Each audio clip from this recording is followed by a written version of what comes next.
लातूर जिल्ह्यात मुसळधार पावसामुळे काही ठिकाणी पुलावरून पाणी वाहत असल्याने वाहतूक ठप्प आहे आणि नागरिकांना सावधगिरी बाळगण्याचे आवाहन करण्यात आले आहे। राष्ट्रीय महामार्ग क्रमांक 361 नागपूर रत्नागिरी उजनी गाव मुसळधार पावसामुळे अनेक नद्यांना पूर आला आहे। अनेक शेतकऱ्यांच्या शेतात पाणी शिरल्याने शेतकऱ्यांचं मोठा नुकसान झालेलं आहे।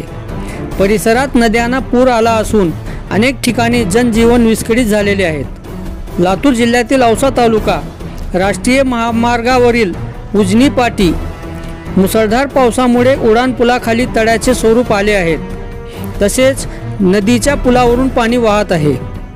सुरू असलेल्या पावसामुळे तेरणा नदीला पूर आल्याने तेरणा नदीकाठी शेजारी असलेल्या शेतात तळ्याचे स्वरूप आल्याने शेतकरी बांधवांचे मोठे नुकसान झालेले आहे।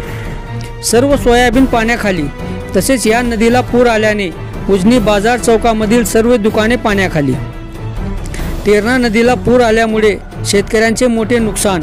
लातूर जिल्ह्यातील शेतकऱ्यांना याचा फटका बसला आहे।